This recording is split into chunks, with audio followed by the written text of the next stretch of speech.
Arvind sir, बहुत बहुत स्वागत आपका। शुक्रिया, नमस्कार। सबसे पहला सवाल सर, आप लगातार पंजाब आ रहे हैं, इस बार भी आप कल ही यहाँ से वापस गए हैं। पंजाब का रिस्पांस कैसे है और खासतौर पे पंजाब के पॉलिटिकल एनवायरनमेंट को आप कैसे देखते हैं? रमन जी, पंजाब के लोग बहुत दुखी हैं, बहुत ज्यादा त्रस्त हैं जी। और पिछले कई सालों से एक तरह से मोटे मोटे तौर पे देखें तो दो ही पार्टियों का राज रहा है। बीजेपी और अकाली का गठबंधन था और एक कांग्रेस पार्टी थी। डेफिनेटली। तो एक बार कांग्रेस आती थी, एक बार बीजेपी अकाली आते थे, एक बार कांग्रेस आती थी, एक बार बीजेपी अकाली आते थे। पिछले कई सालों से इन पार्टी का गठबंधन रहा है, इन पार्टियों का राज रहा है, लेकिन जनता को कोई फायदा नहीं हुआ। आज पंजाब के किसान दुखी हैं, पंजाब के व्यापारी दुखी हैं। मैं व्यापारियों से मिल चुका, मैं किसानों से मिल चुका। उद्योगपति बता रहे हैं कि इंडस्ट्री छोड़ छोड़ के बाहर जा रही है। पंजाब का युवा पंजाब छोड़ छोड़ के विदेशों में जा रहा है और युवा जो बच गया है वो नशे की लत पड़ी हुई है उसको। पंजाब का युवा जो है वो बहुत ज्यादा दुखी है, उसके पास रोजगार नहीं है, महिलाएं दुखी हैं, किसान दुखी हैं, हर तबका दुखी है जी। मौजूदा पार्टियों ने उनको कुछ नहीं दिया, उन्होंने पंजाब का कोई भला नहीं किया जी। अब पंजाब के लोग जो दिल्ली आते हैं वो देखते हैं कि यार दिल्ली में बहुत काम हो गया, सारे कहते हैं। मतलब आप किसी को भी किसी भी व्यक्ति को पकड़ लो सड़क चलते पंजाब के अंदर, उससे पूछो भी दिल्ली में केजरीवाल ने कुछ किया, तो वो तीन चीजें आपको पंजाब का हर आदमी बता देगा, कहेगा जी स्कूल अच्छे कर दिए, अस्पताल अच्छे कर दिए, बिजली मुफ्त कर दी। ये तीन चीजें तो हर एक की जुबान पे है। आज पंजाब का युवा देख रहा है, पंजाब के लोग देख रहे हैं कि दिल्ली में जैसे एक अच्छी नीयत की सरकार है, अच्छी सरकार है, हमें पंजाब में भी वैसी सरकार चाहिए। ये माहौल है पंजाब का, जो आप मेरे से माहौल पूछ रहे हो, यही पॉलिटिकल माहौल है पंजाब के अंदर कि लोगों को अब केवल और केवल आम आदमी पार्टी में उम्मीद नजर आ रही है। और आपके पास इस बात का क्या टेस्टर है रविंद्र जी कि पंजाब के लोगों की पहली पसंद आम आदमी पार्टी बनेगी? आप वैसे तो हम लोग भी सर्वे कराते हैं, आप भी अपने सर्वे कराते होंगे, सारे लोग अपने सर्वे कराते हैं, लेकिन उसको अगर छोड़ भी दें जी, मोटे मोटे तौर पे देखें, आप मानोगे कि 10 साल अभी तुरंत का पिछले 15-20 साल का अगर इतिहास लें, 10 साल अकालियों की सरकार रही, पिछले 5 साल कैप्टन साहब की सरकार रही, कांग्रेस की सरकार रही। अकालियों ने भी खूब वादे करे थे, कैप्टन साहब ने भी खूब वादे करे थे, मैं रोजगार दूंगा, मैं स्मार्टफोन दूंगा, मैं नशा खत्म करूंगा, मैं बेअदबी का समाधान करूंगा।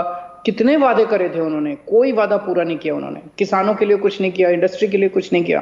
तो ऐसे में जनता कह रही है यार इनको एक मौका तो देना चाहिए। जो आप मेरे से पूछ रहे हो, जनता कह रही है एक मौका तो दे।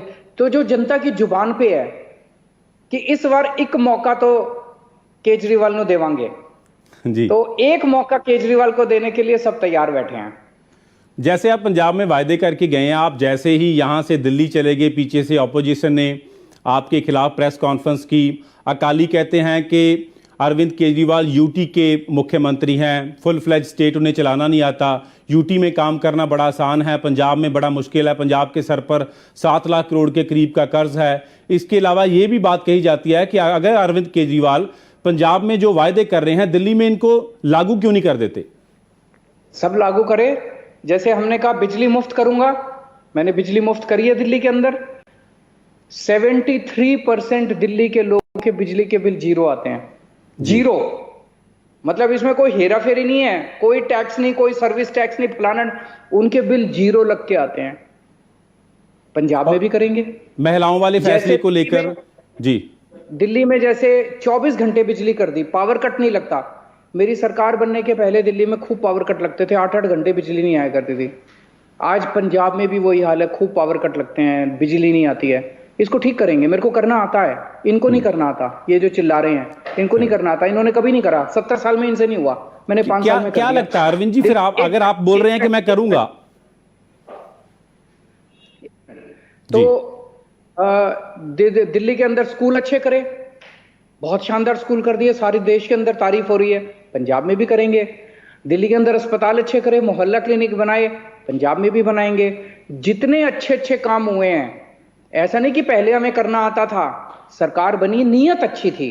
कई सारी चीजें ऐसी हैं पंजाब में अलग हैं, इंडस्ट्री जैसे बहुत बड़े स्तर पे है, दिल्ली में इंडस्ट्री बहुत छोटी है, इंडस्ट्री ठीक करेंगे। पंजाब के अंदर युवाओं को रोजगार देंगे। पंजाब के अंदर खेती है बहुत बड़े स्तर के ऊपर, दिल्ली में उतने बड़े स्तर पे खेती नहीं है, पर खेती भी करेंगे। दिल्ली पंजाब के अंदर लॉ एंड ऑर्डर को भी ठीक करेंगे, जो नए नए सब्जेक्ट्स हैं उनको भी करेंगे। जी, ये बिजली वाला मसला जो आप बोल रहे हैं, आप बोल रहे हैं कि नीति ठीक होनी चाहिए, नीति में नुक्स लग रहा है या नीयत में लग रहा है? आपको क्या लगता है वजह क्या पंजाब में, क्यों नहीं ये सारा कुछ ठीक हो पा रहा? अंत पंत में नीयत है, उनकी नीयत खराब है।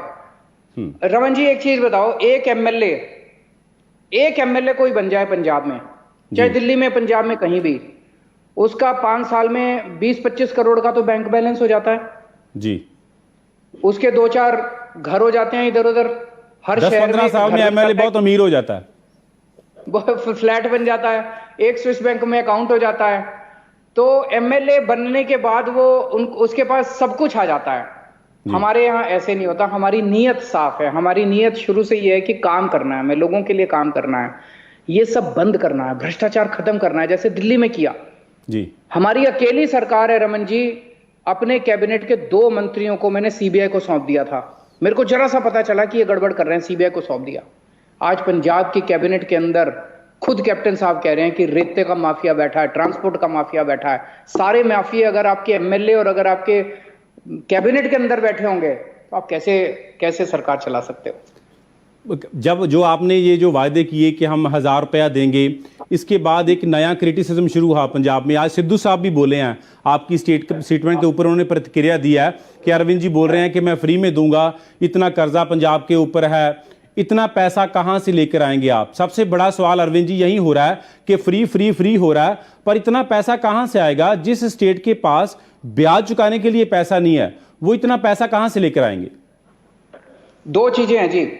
मैंने सिद्धू साहब का और चन्नी साहब का स्टेटमेंट पिछले कुछ दिनों से मैं देख रहा हूं, हर अपने भाषण में और प्रेस कॉन्फ्रेंस में वो कहते हैं कि पंजाब का खजाना खाली हो गया जी। मैं उनसे पूछना चाहता हूं, ये खजाना खाली किसने करा? सरकार तो तुम्हारी थी, 5 साल में तुमने करा क्या? और उसके पहले 10 साल अकालियों की सरकार थी, तो तुम दोनों ने, अकालियों ने पहले 10 साल और फिर 5 साल तुमने, दोनों ने 15 साल के अंदर पंजाब का खजाना खाली कर दिया। शर्म आनी चाहिए कहते हुए इस तरह से कि खजाना खाली हो गया। आज मैं बड़े प्राउड के साथ कह रहा हूं, दिल्ली का खजाना भरा हुआ है। 7 साल हो गए मेरे को सरकार चलाते हुए, दिल्ली का खजाना भरा हुआ है, मैं किसी चीज की कमी नहीं है। आज मेरे दिल्ली के लोगों को अगर कोई दिक्कत है, मैं हूं, दिल्ली का खजाना है। पंजाब के अंदर ये कहते हैं खजाना खाली हो गया, सबसे पहले तो इसी की जांच होनी चाहिए, इन्होंने कितना पैसा खाया इन लोगों ने, सबने मिलकर जी। दूसरी चीज, पैसा कहां से आएगा जी, ये सबसे बड़ा सवाल यही है। मैंने जैसे आपको बताया, ये जितने एमएलए बनते थे, मंत्री बनते हैं, ये सारा अपना घर भरते हैं, केवल अपना घर भरने का काम करते हैं। 7 पीढ़ियों के लिए पैसा कमा लेते हैं ये लोग। स्विस बैंकों में पता नहीं कितना पैसा इन्होंने जमा कर रखा है। दिल्ली में मैंने क्या किया, मैंने इनका सबका भ्रष्टाचार खत्म कर दिया जी। ढेरों पैसा बचने लग गया, पैसे की कमी नहीं है। ये जो 2 ऐलान मैंने करे हैं, एक तो बिजली फ्री देने का और एक महिलाओं को 1-1 हजार रुपए देने का, इसका मैंने एस्टिमेट बनाया, दोनों मिला के 10 से 11 हजार करोड़ का खर्चा है जी। अकेले रेते के बिजनेस में, केवल एक रेते के अंदर रेती की चोरी बंद कर दी हमने, कम से कम 15 से 20 हजार करोड़ रुपए आ जाएगा, कम से कम। पैसे की कमी नहीं है रमन जी। मैं तो बहुत छोटा हूं, आप लोगों से अनुभव भी कम है, मैं उम्र में भी छोटा हूं, लेकिन मेरा एक्सपीरियंस ये बताता है सरकार में पैसे की कमी नहीं है। बहुत पैसा है, सब सरकारों के पास पैसा है। पहले मेरे से पहले दिल्ली में शीला दीक्षित भी रोती रहती थी, पैसा नहीं है, पैसा नहीं है, घाटे में चल रही है, खजाना खाली है। अब कहां से पैसा आ गया? अब तो खूब पैसा है सरकार के पास, बड़ी फायदे में चल रही है सरकार दिल्ली में। राइट, कहने का मतलब कि दिल्ली में बैठकर आपने होमवर्क कर लिया। जो पंजाब के पॉलिटिशियन बोलते हैं कि अरविंद केजरीवाल दिल्ली बैठकर पंजाब की पॉलिटिक्स कैसे करेंगे, मैं दिल्ली बैठ के मैं थोड़ी करूंगा, जो दिल्ली की पंजाब की सरकार बनेगी वो करेगी। देखिए, जो भ्रष्टाचार है ऊपर से चलता है।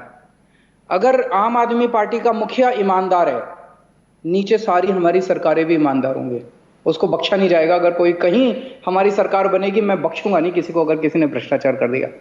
जैसे दिल्ली के अंदर 2 मंत्री निकाल दिए, कुछ एमएलए के खिलाफ एक्शन लिया, कहीं भी अगर कुछ होगा, मैं गारंटी दे रहा हूं, मैं जनता को आज भरोसा मेरे ऊपर है। लोग कुछ, मैं पंजाब आता हूं, लोग कहते हैं जी ये केजरीवाल की गारंटी क्यों लिखा है? मैंने कहा वो इसलिए लिखा है क्योंकि जनता को भरोसा मेरे ऊपर है। मैं उसमें किसी और का नाम लिख दूंगा, जनता को उस पर भरोसा नहीं है। वो लिखते हैं केजरीवाल की गारंटी, जनता कहती है हाँ अब सही है, इसकी गारंटी पे भरोसा है हमें। जी, पर जो गारंटीज आजकल चन्नी दे रहे हैं सीएम पंजाब के, कैप्टन साहब के जाने के बाद अरविंद जी चरणजीत चन्नी सुपर एक्टिव है पंजाब में। वो खुद को साबित कर रहे हैं कि मैं कॉमन मैन हूं, मैं आम आदमी हूं, जबकि अरविंद केजरीवाल आम आदमी नहीं है। मैं आम आदमी हूं, मैंने गांव में काम किया है, मैं गांव के टोबे में नहाया हूं, मैंने गाय चोई है, मैंने खेती की है, मैंने लेबर का काम किया है। इन सब बातों को लेकर और बोलते हैं कि मैं रात के 2-2 बजे सीएम हाउस के बाहर बैठकर लोगों की फरियादें सुनता हूं, उनके काम करता हूं। तो चरणजीत सिंह चन्नी के स्टाइल को आप कैसे देखते हैं? आपकी बात बिल्कुल सही है। मैंने चन्नी साहब का वो बयान पढ़ा था, उसमें वो कह रहे थे कि केजरीवाल आम आदमी नहीं है, आम आदमी मैं हूं। मेरे को गिल्ली डंडा खेलना आता है, मेरे को कंचे खेलने आते हैं, मेरे को गाय का दूध निकालना आता है। मेरे को नहीं आता, मेरे को गिल्ली डंडा खेलना नहीं आता, मेरे को कंचे खेलने भी नहीं आते। मेरे को आपके बच्चों के स्कूल बनाने आते हैं, मेरे को आपके बच्चों को अच्छी शिक्षा देनी आती है। मेरे को गाय का दूध निकालना नहीं आता जी। मेरे को आपके परिवार का इलाज कराने के लिए मोहल्ला क्लिनिक बनाने आते हैं। मेरे को चन्नी साहब 10-10 कैमरे लेके साथ घूमते हैं, 10-10 कैमरे, इनके बड़े बड़े कैमरे खरीद रखे हैं आजकल इन्होंने, और पूरा दिन वो सारा दिन बस अपनी शूटिंग कराते हैं। कभी यहाँ जाते हैं, किसी ये करते हैं, और फिर शूटिंग करा करा के उनके पूरे पंजाब में होर्डिंग लगे हुए हैं, होर्डिंग पे चिपका देते हैं। मेरे को ये सब नौटंकी नहीं आती।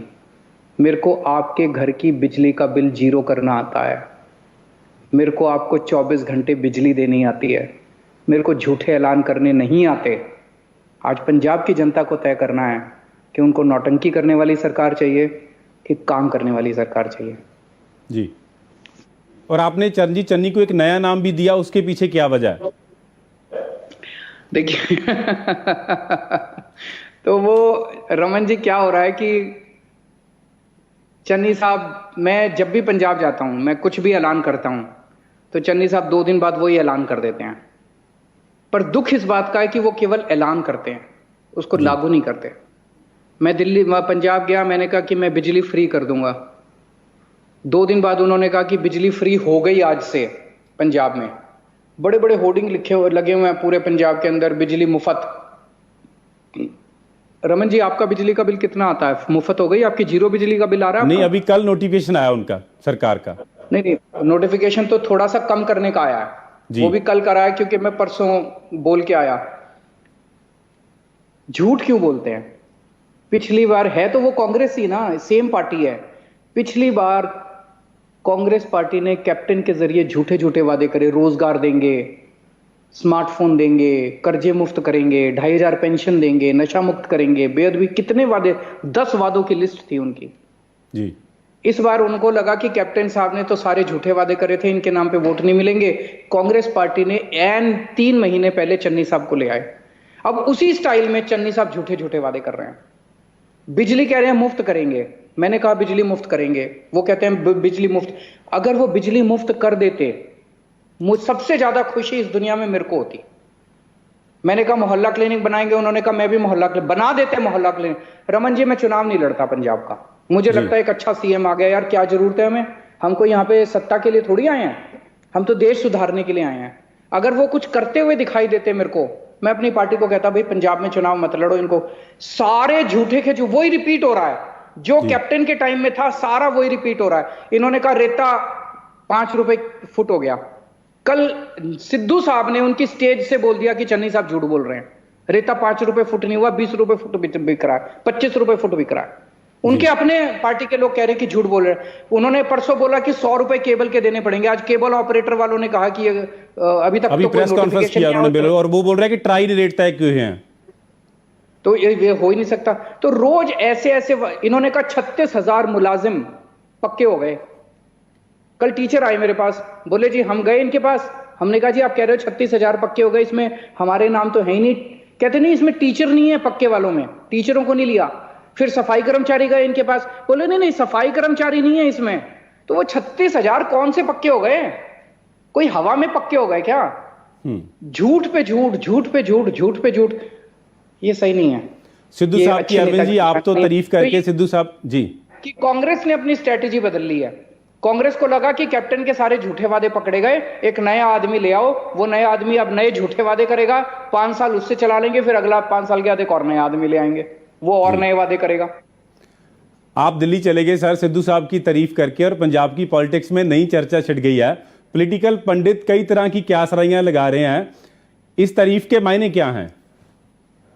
नहीं, मैंने तो सिंपल सी बात कही थी। देखो, अगर अपने मुख्यमंत्री के स्टेज पे सिद्धू साहब कहते हैं कि सिद्धू साहब झूठ बोल रहे हैं, रेता 5 रुपए नहीं 20 रुपए फुट बिक रहा है, इसके लिए हिम्मत चाहिए जी, छोटी बात नहीं है। तो वो मुद्दे जो उठा रहे हैं वो जनता के मुद्दे हैं, तो कोई भी जनता के मुद्दे उठाता है मैं तो उसके साथ हूं। आप तारीफ भी करते हैं, साथ में ये भी बोलते हैं कि मैं कचरा नहीं उठाऊंगा। तो कांग्रेस के सभी आपके जो लीडर हैं आपके संपर्क में हैं या दूसरी पार्टियों के भी? देखो, ये नेचुरल चीज है रमन जी। इसमें आप तो जानते हो किसी भी पार्टी में अगर किसी कैंडिडेट को टिकट नहीं मिलती तो फिर वो अपना भविष्य दूसरी पार्टियों में ढूंढता है। हर पार्टी में होता है। तो हमारी पार्टी में कुछ 2-4 लोगों की टिकट कट गई, उनको कांग्रेस ने ले लिया। अब चन्नी साहब हर मीटिंग में बोलते हैं कि आम आदमी पार्टी के तो हमारे पास आ रहे हैं, हमारे पास। अरे तुमसे ज्यादा हमारे पास आने को तैयार बैठे हैं, क्योंकि वहां भी टिकटें कटने वाली हैं। सबको पता है कि किस किस की टिकट कटेगी कांग्रेस में, वो सारे यहां से टिकट लेने के लिए तैयार बैठे हैं। तो जब मर्जी चाहो आप उनके उतने 25-30 की तो टिकट कट रही है वहां पे, वो सारे यहां आने को तैयार बैठे हैं। तो ये गंदा खेल है, मतलब उसके तोड़ लिए इसके तोड़ लिए, ये खेल अच्छा नहीं है। ये हम इस चक्कर में नहीं पड़ते, इसीलिए हम नहीं ले रहे। किसी पार्टी के बंदे को आप नहीं लेंगे या कुछ चुनिंदा बंदों को लेंगे? कोई अच्छा बंदा होगा, हम कोई आता है, हम देखिए हमारी अच्छी पार्टी है, ईमानदार लोगों की पार्टी है हमारी, इसीलिए मैंने कहा कि उनका कचरा नहीं लेना हमको। जिसको उनको ही लगता है कि ये खराब आदमी है तो उसको हम क्यों लेंगे। मेरा ये कहना है कि अगर अच्छा आदमी कोई आएगा, उनको लगेगा यार ये अच्छी पार्टी है, मेरी पार्टी खराब है, हम उसको लेंगे। अच्छे अच्छे लोगों को लेते हैं हम। सीएम साहब, आज की डेट में इलेक्शन बिल्कुल नज़दीक है, माना जा रहा है कि फरवरी में हो जाएगा। तो 1.5-2 महीने में सारी सियासी पार्टियां लीडरों को अपनी पार्टी में शामिल कर रहे हैं। आपके विधायकों का जाना, आप इसको पॉलिटिकल चैलेंज मानते हैं इस वक्त? जैसा मैंने बताया ना रमन जी, जिसको टिकट नहीं मिली वो चले गए। उनको पहले से पता था, जिन जिन लोगों को, 2-4 लोगों को, कि हमें टिकट नहीं मिलने वाली, वो चले गए। तो उसी तरह से सभी पार्टियों में, अकाली दल में जिसकी टिकट कटेगी वो इधर आने को तैयार बैठे हैं, कांग्रेस में जिसकी टिकट कटेगी वो इधर आने को तैयार बैठे हैं। इसमें कोई बड़ी वो नहीं है। इसको जब वो चन्नी साहब हर अपने इंटरव्यू में मैंने देखा ये कहते हैं कि केजरीवाल के तो एमएलए हमारे यहाँ आ रहे हैं, केजरीवाल के। मैं कहना चाहता हूं कि आज अगर मैं शाम को डिसाइड करूं 25 एमएलए तुम्हारे और 3 एमपी यहाँ आने को तैयार बैठे हैं जी, तो मतलब ये क्या गेम खेल रहे हो आप? आप ये बताओ, इससे पंजाब का भला होगा क्या? हमारे लेवल पे, मेरे लेवल पे, उनके लेवल पे हमें तो ये सोचना चाहिए कि पंजाब का भला कैसे होगा। सच बोल के, सही वादे करके, सही काम करके, पंजाब के भविष्य के बारे में सोच, तभी फायदा होगा। भले से मुझे याद आया, किसान महसूस करते हैं कि केंद्र ने जो खेती कानून थे वो वापस ले लिए, हमारा भला हो गया। हालांकि अभी और कुछ मांगों को लेकर उन्होंने आंदोलन जारी रखने का फैसला लिया है। सेंटर सरकार के इस फैसले के बारे में आप क्या कहेंगे, और जो किसानों की अभी मांगें पेंडिंग रह गई हैं उनके साथ आपका क्या स्टैंड है अरविंद जी? केंद्र सरकार ने कोई दया नहीं करी है, कोई एहसान नहीं करा है। केंद्र सरकार किसानों के सामने झुकी है, झुकना पड़ा है, और ये किसानों की जीत है। केवल किसानों की जीत नहीं है, जनतंत्र की जीत है। इस देश के 130 करोड़ लोगों की जीत है। 130 करोड़ लोगों में उम्मीद पैदा की है इस देश के किसानों ने। मेरे लिए तो बहुत बड़ी बात है जी। कई लोगों का विश्वास टूट गया था यार, इस देश के अंदर सत्ता का ऐसा अहंकार हो गया कुछ लोगों को कि कुछ भी कर लो, प्रोटेस्ट का फर्क ही नहीं पड़ता, जनता कुछ भी कर ले, जनता जो मरे जिए कोई फर्क नहीं पड़ता। उस धारणा को किसानों ने तोड़ा है कि नहीं, फर्क पड़ता है, झुका तो सकते हैं, सत्ता के अहंकार को झुका तो सकते हैं। मुझे बहुत खुशी हुई जी। तो मैं सभी देश के देशवासियों को और किसानों को खासकर बधाई देना चाहता हूं। पंजाब के किसानों को खासकर बधाई देना चाहता हूं। इस पूरी लड़ाई की अगुवाई, इस पूरी लड़ाई की लीडरशिप पंजाब के किसानों ने ली, और पंजाब की महिलाओं को खास तौर से बधाई देना चाहता हूं, जो कंधे से कंधा, आपने देखा सिंगू बॉर्डर पे कितनी बिल्कुल। महिलाएं आती थी, 70 70 रात 80 रात साल भर की इतनी महिलाएं वहां पर अभी भी बैठी हुई हैं। माताएं बैठी हैं, बहन बैठे होकर, कई माताओं को मैं देखा ट्रैक्टर चला चला के पंजाब से आ रही थी। तो सलाम है उन सब लोगों को, और केंद्र सरकार को फाइनली झुकना पड़ा, बहुत खुशी की बात है। और जो डिमांड्स अभी पेंडिंग रह गई है, एमएसपी आप बताएं, आपका बड़ा तजर्बा है अरविंद जी, पॉसिबल है एमएसपी लॉ बनना? एमएसपी बिल्कुल पॉसिबल है रमन जी। एमएसपी पे मैंने काफी समझने की कोशिश की इसको। एमएसपी अगर लागू होती है तो इस देश के लोगों को बहुत फायदा होगा, देश को बहुत फायदा होगा। कैसे जी? अभी क्या होता है कि किसान, जैसे पंजाब का एग्जांपल ले लें, पंजाब में 2 फसलों पे एमएसपी है, कनक पे और धान पे। जी बिल्कुल। तो सब किसान कनक और धान उगाना चाहते हैं, क्योंकि उसे लगता है यही बिकेगी, बाकी कुछ उगा लिया तो पता नहीं बिके ना बिके। वैसे अरविंद जी, कागजी तौर पर तो 23 फसलों पर है, पर मिलता 2 पर ही है। हाँ, कानूनी तौर पे एमएसपी तो तय कर देते हैं, लेकिन प्रोक्योरमेंट नहीं होती उसकी। डेफिनेटली कागजों के अंदर ऐलान हो जाता है कि ये इतने, लेकिन प्रोक्योरमेंट 2 ही फसलों की होती है। तो इसीलिए किसान को बेच तो 2 ही पाता है। इस वजह से पंजाब के अंदर पूरा सिस्टम जो है वो बड़ा डिस्टॉर्शन हो गया है, और पंजाब का पानी जो है वो नीचे जाता जा रहा है। तो अगर किसान की कोई भी जमीन जैसी मर्जी है, वो सोचता है यार मैं धान और कनक उगा लूं, हो सकता है उसकी जमीन जो है वो किसी और चीज के लिए ज्यादा अच्छी हो। अब आप सोच के देखो, अगर 23 की 23 फसलों के ऊपर एमएसपी दे दी जाती है और प्रोक्योरमेंट कर लिया जाता है जी, तो क्या होगा? किसान को पक्का पता है मैं जो मर्जी उगाऊं मैं बेच सकता हूं, किस सरकार मेरी खरीदेगी। तो किसान अपनी जमीन पे वही फसल उगाएगा जो कि सबसे अच्छी उग सकती है, उसकी मिट्टी जिस फसल के लिए सबसे अच्छी है बिल्कुल वो ही उगाएगा। क्रॉप डाइवर्सिफिकेशन होगा, ये बहुत अच्छी बात है। और पूरे देश के लेवल पे आप सोच के देखो, अगर पूरे देश में सरकार एमएसपी लागू कर दे तो हर शहर, हर गांव के अंदर पूरे देश में वही फसल उगेगी जो कि वहां सबसे अच्छी उग सकती है। और आपको उम्मीद है बीजेपी करेगी? नहीं, एक किसान को कोई बेचने की चिंता करने की जरूरत नहीं पड़ेगी। अब आते हैं सरकार के ऊपर। सरकार कह रही है पैसा नहीं है, 18 लाख करोड़ रुपए का खर्चा बताते हैं एमएसपी का, 18 लाख करोड़ रुपए आएगा। 18 लाख करोड़ कहां से आएगा? 18 लाख करोड़ आपको एक बार देना है।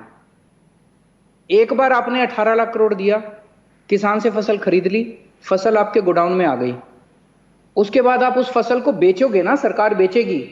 बेचने के बाद हो सकता है सरकार को 18 लाख 18.5 लाख करोड़ रुपए अब मिल जाए। बेचने के बाद हो सकता है 50,000 करोड़ का नफा हो जाए सरकार को, हो सकता है 50,000 करोड़ का नुकसान हो जाए जी। तो सरकार की तरफ से तो 40-50 हजार करोड़ ही गया। 40-50 हजार करोड़ रुपए के उसमें पूरे देश के किसान अगर खुश हो जाते हैं और देश की फसल इतनी बड़ी हो जाती है, ये तो बहुत छोटी सी इन्वेस्टमेंट है। तो सरकार कर सकती है अगर विल पावर हो तो, पॉलिटिकल विल चाहिए। जी, 2-4 सवाल मेरे सीएम साहब और हैं। मुझे पता आपने कुछ समय बाद किसी इंपॉर्टेंट मीटिंग में जाना है। ये गर्मा गर्म सवाल हैं और सभी दर्शक जो इस वक्त हमारा इंटरव्यू देख रहे हैं आपका, उनकी क्यूरियोसिटी भी यही है कि पत्रकार इस सवाल को कब पूछेगा, सर सीएम उम्मीदवार कब अनाउंस कर रहे हैं आप? हाँ, जल्दी करेंगे। देखो रमन जी, जो भी पार्टी होती है वो या तो सीएम चेहरा अनाउंस करती है चुनाव के पहले या नहीं करती है एज अ स्ट्रेटेजी। जी, जो पार्टी सीएम चेहरा अनाउंस करती है वो हमेशा सीएम चेहरा चुनाव के बहुत क्लोज जाके अनाउंस करती है, क्योंकि एक बार आपने सीएम चेहरा अनाउंस कर दिया, उसके बाद चुनाव को आप डिप नहीं करने दे सकते। उसके बाद तो चुनाव ऊपर उसके बाद तो बहुत एग्रेसिव लेवल की एक्टिविटीज करने की जरूरत पड़ती है कि नहीं है? बिल्कुल। उसके बाद अगर आपका चुनाव डिप कर गया फिर चुनाव उठ नहीं पाता। तो अगर हम बहुत जल्दी सीएम चेहरा अनाउंस कर देंगे तो हम उस चुनाव को, हमें यह देखना पड़ेगा कि हम कौन सी स्टेज पे जाके चुनाव को फिर ऊपर कंटिन्यूअसली ले जा सकते हैं। हम सीएम चेहरा अनाउंस करेंगे जी, लेकिन क्लोजर टू इलेक्शंस। जैसे पिछली बार कांग्रेस ने हफ्ते भर पहले कैप्टन साहब को किया था, बीजेपी ने अभी उत्तर प्रदेश में अपना, बीजेपी ने भी सीएम चेहरा अनाउंस नहीं किया, कांग्रेस ने भी नहीं किया। उत्तराखंड के अंदर कांग्रेस का हरीश रावत जी को अभी सीएम चेहरा नहीं बनाया, धामी साहब को भी बीजेपी ने सीएम चेहरा नहीं बनाया। पंजाब के अंदर अभी तक कांग्रेस ने नहीं बताया कि सिद्धू साहब होंगे, कि चन्नी साहब कंटिन्यू करेंगे, कि रंधावा साहब होंगे, कौन होगा, उन्होंने भी नहीं किया। गोवा में चले जाओ, गोवा में अभी तक प्रमोद सावंत को सीएम चेहरा नहीं बनाया, कांग्रेस ने भी नहीं। तो हम भी करेंगे, लेकिन राइट टाइम पे करेंगे। चुनाव की स्ट्रेटेजी को थोड़ा आप आसान कर दें, नाम मत बताएं। पंजाब से ही होगा या एग्जिस्टिंग लीडरशिप से होगा? पंजाब से ही होगा, पर मैंने कई बार बोला है कि पंजाब से ही होगा। मैं सीएम चेहरा नहीं हूं, मैंने बड़े कैटेगोरिकली, कई लोग कहते हैं कि वो सारी गारंटियां केजरीवाल के नाम से आ रही हैं। ऐसा कहा जाता है कि अरविंद केजरीवाल खुद पंजाब के मुख्यमंत्री बनना चाहते हैं, फुल फ्लेज स्टेट के। मैं नहीं हूं, मैं सीएम चेहरा नहीं हूं। दिल्ली वालों का मेरे को बहुत प्यार मिला है, मैं दिल्ली के लोगों को धोखा दे के उधर नहीं जा सकता। पंजाब के लोगों का बहुत प्यार मिला है। मैं पंजाब के लोगों को एक ही चीज कहना चाहता हूं कि आपने अकालियों को इतने साल मौका दिया, कांग्रेस को इतने साल मौका दिया, एक मौका केजरीवाल ने दे के देखो, आप सारी पार्टियां भूल जाओगे। और मैं सभी पंजाबियों को यह भी कहना चाहता हूं, दिल्ली फोन कर लो अपने रिश्तेदारों को। अगर आपके रिश्तेदार दिल्ली वाले ये कहें कि दिल्ली में केजरीवाल ने काम नहीं किया, तो मेरे को पंजाब में वोट मत देना। और अगर आपके रिश्तेदार कहें कि दिल्ली में केजरीवाल ने बड़ा अच्छा काम किया है, तो एक मौका तो डिजर्व करते हैं। एक मौका पंजाब के लोग हमें देके देखें, हम पंजाब के लोगों के साथ मिलके पंजाब को ठीक करेंगे, संवारेंगे पंजाब को। जी, आखिरी सवाल है मेरे, कैप्टन अमरिंदर सिंह के स्टेप को, उनकी पॉलिटिकल जो इस वक्त सिचुएशन है, खास तौर पे बोला जा रहा है कि बीजेपी के साथ उन्होंने बोला था मैं अलायंस करूंगा अगर लॉज रिपील हो जाते हैं। कैप्टन साहब की स्थिति को आप इस वक्त कैसे देखते हैं? मैं समझता हूं रमन जी, ये चुनाव उम्मीद का चुनाव होने वाला है। जैसा मैंने कहा कि लोगों के अंदर, जब सड़क पे मैं लोगों से बात खुद भी करता हूं, लोगों से मेरे वॉलंटियर्स भी करते हैं, सब लोगों के मुंह पे एक ही है, जिस सबनों देख चुके, एक मौका तो इन्होंने देवांगे। तो चाहे कैप्टन साहब हो, उनका जो नया अलायंस है, चाहे कांग्रेस हो, अकाली हो, इस बार तो शायद जनता मन बना चुकी है कि एक मौका देना है इन्होंने। मुकाबला किहड़ी पार्टी नाल तुहाडा मुकाबला है? कांग्रेस नाल है, अकालियां नाल है या किहदे नाल? हमारा किसी के साथ भी नहीं है मुकाबला। मेरा मकसद केवल और केवल पंजाब के अंदर एक खुशहाली लेके आना है। और मैं जितना इसको स्टडी, आखिरी सवाल का जवाब सीएम साहब पंजाबी च दे दियो। मेरा साडा मुकाबला किसी दे नाल नहीं है। और मैं समझता हूं कि मैं स्टडी खूब करदा जी। तो मैंने पंजाब दी हालात दे भी स्टडी की है, और मैं समझता हूं कि पंजाब को, खेती को, इंडस्ट्री को, युवाओं के रोजगार को बहुत बड़े स्तर के ऊपर अच्छा किया जा सकता है, ठीक किया जा सकता है। शिक्षा अच्छी की जा सकती है, बच्चों को अच्छी। अब टीचर, मेरे को बड़ा तकलीफ होती है, टीचर 3 महीने से ऊपर पानी की टंकी पे बैठे हैं। ये हालत, उनकी बात मान लो यार, वो क्या कह रहे हैं? वो यही तो कह रहे हैं पक्का कर दो पक्का। होना चाहिए टीचरों को पक्का। 20 साल से 20 साल जिस टीचर ने काम करा, उसको अभी 10,000 रुपए महीना तनख्वाह मिल रही है। 10,000 क्या होता है जी? उसको 10,000 रुपए तनख्वाह मिलनी चाहिए। तो ये ठीक नहीं है, इस माहौल को बदलना है। बहुत बहुत धन्यवाद सर। पंजाब के